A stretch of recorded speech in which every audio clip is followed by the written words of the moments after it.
Good morning. I'm Pete Najarian. This is The Take on this Monday morning. It's an absolutely beautiful day for Market Rebellion. And wow, I got to go back to Friday and just touch a little bit on just how impressive it was after opening near the lows of the session, very close to the lows of the session. The velocity of the move to the upside was absolutely incredible. The acceleration that we were watching as we moved through the markets on Friday, really, really impressive. As a matter of fact, the Dow finished up almost 360 points on the day, 1.3%. You had the NASDAQ flying to the upside as well, up about 2.25%, 240 points.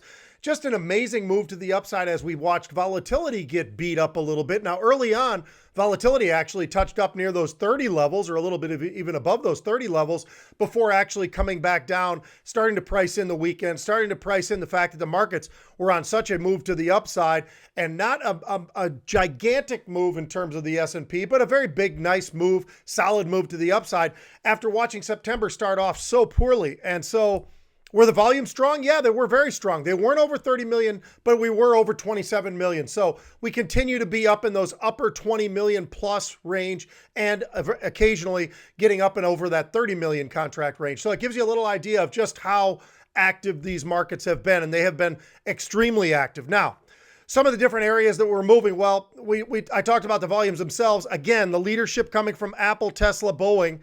Apple with 2.2 million contracts, Tesla over 1.1 million contracts. You had Boeing, 400,000+ contracts, Zoom, Microsoft, Amazon, AMD, you get the idea, all over 300,000 contracts trading. So a very busy day. What was really working? Just about everything. Take a look at healthcare. Healthcare was up about 1.6%. United, UNH, you had Bristol Myers, biotech was actually participating as well. Amgen, one of those names that was moving to the upside as biotech moved up about 2.25%. We talk about that when we talk about the NASDAQ all the time, that it's not just those technology names. It's also some of the chip names. It's some of the biotech names. And speaking of chips and biotechs, well, biotechs we talked about, but how about the chips? The semiconductors up a little over 1% on Friday. And it was NVIDIA, it was AMD, it was Intel, it was Qualcomm, it was Texas Instruments again. So participation, very nice, very broad. You had technology, a big day on Friday, up over 2.6% on Friday.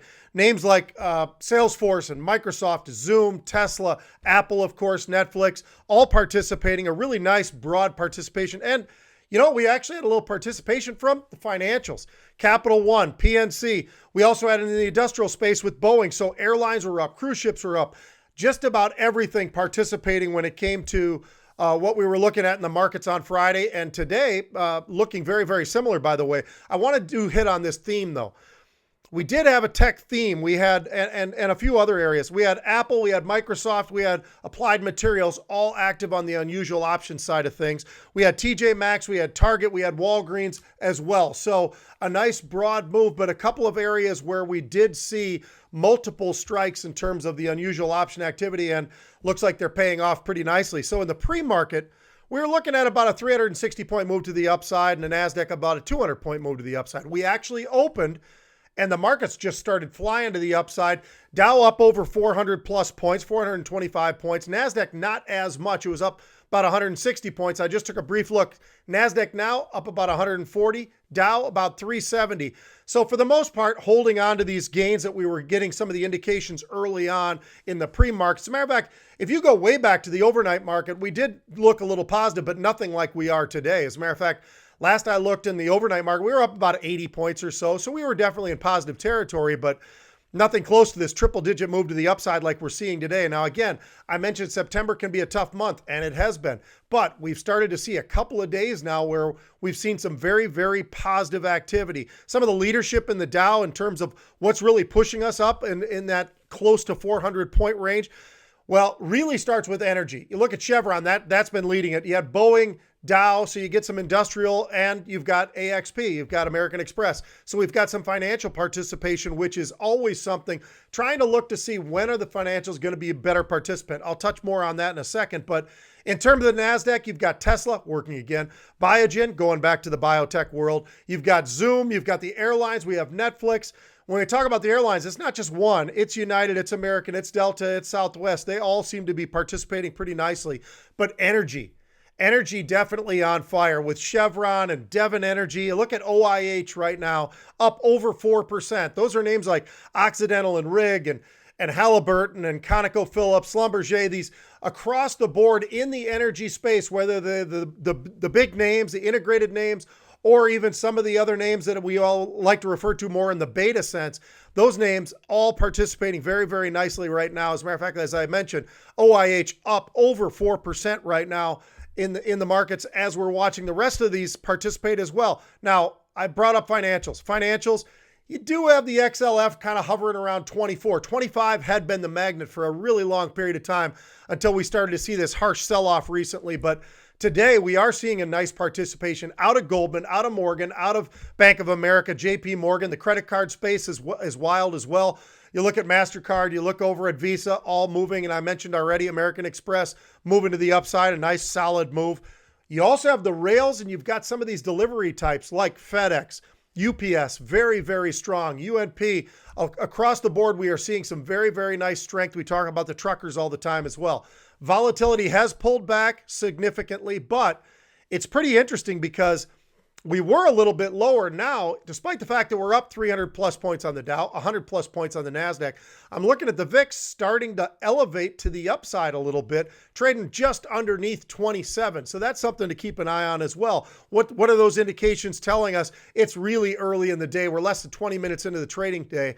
And by the way, yes, dressed up. So you know you're going to be seeing me on the halftime report, and you're going to have cash flow portfolio later, and you're going to get a little 5 o'clock. So a very, very busy day. Oh, and by the way, a little radio and TV talking some sports and some finance as well today on this Monday on some of the local stations here for some of that. But also, as I say, the halftime and the 5 p.m. tonight. So where are we looking at unusual right out of the gate? Well, I talk about financials, I talk about credit cards. How about something like Square? Now, Square, a payment system, really, really interesting. It's not too terribly far off its 52-week highs. 170.60 are those highs. Stock trading about 163.50, call it.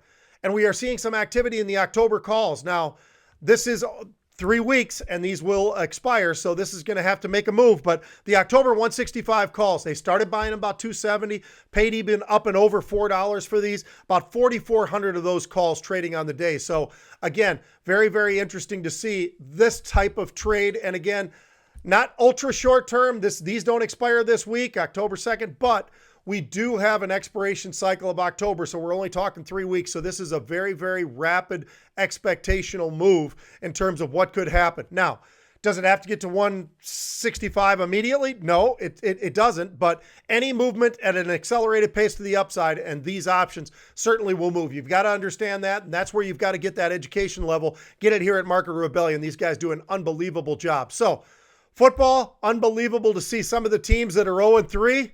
Also sort of surprising to see some of the names that are 3-0 right now. Football's been a great start so far. It's been safe.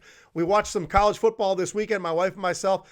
That's looking like it's been able to do, for the most part, safe, and obviously having to take some precautions, cancel some games and this and that. Those are all the expected things that we're going into this season of incredible expectations, of course, but an incredible uncertainty as well in terms of not just the markets, but in the football world as well. The landscape of that, very, very interesting. But it's great to see that what's going on there. And by the way, if you've had a chance to see some of these online gaming stocks, absolutely been on fire as well. We talk about Penn, but really been talking mostly about DraftKings. They have really been on fire, knowing the fact of what all is going on sports-wise. We've seen some success from the NBA, the NHL, NFL, Major League Baseball, now getting into the college game, but also being very smart. And we've seen some cancellations and done for the right reason. So that's something that we'll be keeping a very, very close eye on as well. Folks, have a great day of trading. Look forward to seeing you throughout the day. If not, I'll see you tomorrow morning on The Take. Giddy up, baby.